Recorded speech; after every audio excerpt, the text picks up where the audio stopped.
வணக்கம். Eggless strawberry cake எப்படி பண்ணுறதுன்னு பார்க்கலாம். 3/4 cup condensed milk, 1/2 cup powdered sugar, 1/2 cup cooking oil. இது எல்லாத்தையும் நல்லா ஒன்றா சேர்ந்து கலந்துக்கலாம்.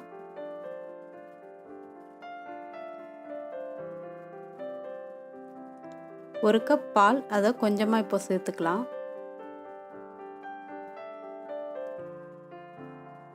இது எல்லாம் நல்லா ஒன்றா கலந்ததும் இது கூட இப்போ மாவு சேர்த்துக்கலாம். 1/2 கப் மைதா,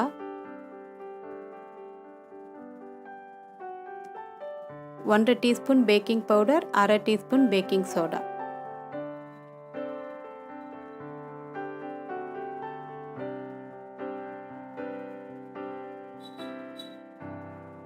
இப்போ இது நல்லா எல்லாத்தையும் நல்லா ஒன்றா சேர்த்து கலந்துக்கலாம்.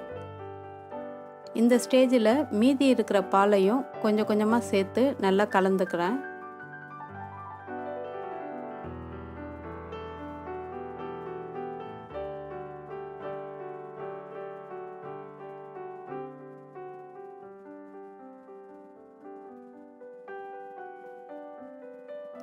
ஃப்ளேவர்ஸ்க்காக கொஞ்சமாக வெண்ணிலா எசன்ஸ்.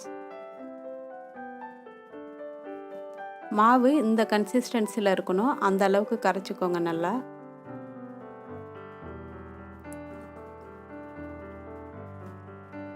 இப்போது இந்த பாத்திரத்தில் கொஞ்சமாக வெண்ணெய் அடியில் வந்துட்டு நல்லா அப்ளை பண்ணிக்கிறேன். அது மேலே பட்டர் பேப்பர் போட்டுட்டு அந்த பேப்பர் மேலேயும் கொஞ்சம் நல்லா வெண்ணெய் அப்ளை பண்ணிக்கலாம். அப்போ தான் கேக்கு வந்துட்டு நல்லா ஒட்டாமல் வரும்.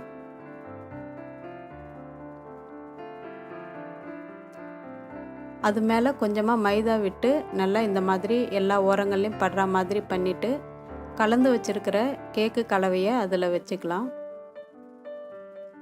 இப்போது கேக்கு பேக் பண்ணுறதுக்கு ஒரு 10 நிமிஷம் வந்துட்டு நான் மீடியம் ஹீட்டில் ப்ரீ ஹீட் பண்ணி இந்த கடாய் வச்சுருக்கேன், நான்ஸ்டிக் கடாய். அதில் இதை வச்சு ஒரு 1 ஹவர் வந்துட்டு மீடியம் ஃப்ளேமில் வச்சு நல்லா பேக் பண்ணலாம். இப்போது க்ரீம் எப்படி பண்ணுறதுன்னு பார்க்கலாம்.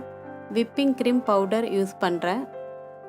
ஒரு பவுலில் விப்பிங் க்ரீம் பவுடர் எடுத்துக்கிட்டு ஒரு 3 டேபிள் ஸ்பூன் பால் வந்துட்டு நல்லா சில்லுன்னு வச்சு எடுத்துக்கோங்க.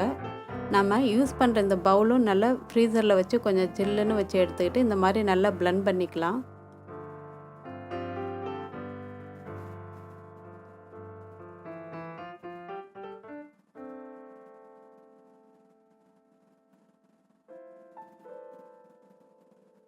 ஐசிங் சுகர் நான் வந்துட்டு 2 டேபிள் ஸ்பூன் சேர்த்துருக்கேன். அப்படி இல்லைன்னா பவுடர் சுகர் கூட சேர்த்துக்கோங்க.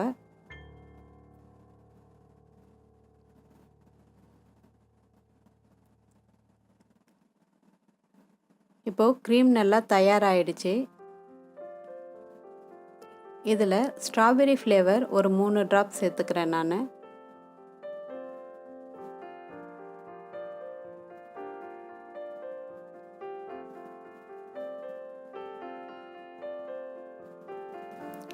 கேக்கு இப்போ நல்லா வெந்துருச்சான்னு பார்க்குறேன். இப்போ கேக்கு ரெடியானதும் அதையும் ஆற வச்சு எடுத்துக்கலாம் நம்ம.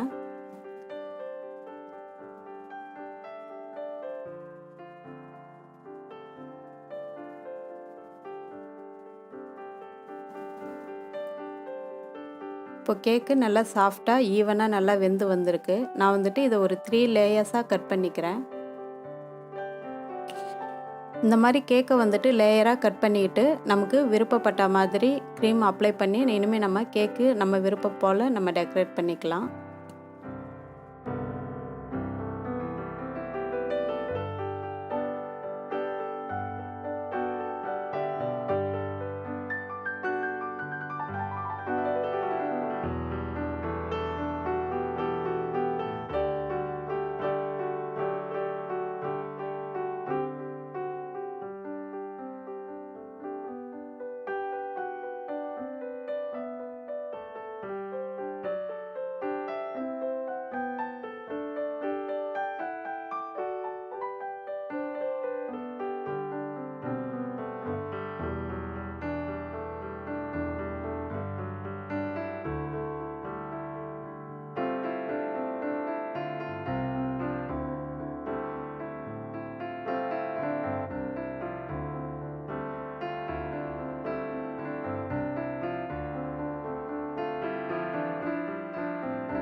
இப்போது ஸ்ட்ராபெரி கேக் ஈஸியாக தயாராகிடுச்சு. இந்த கேக்கை உங்கள் வீட்லேயும் ட்ரை பண்ணி பாருங்கள்.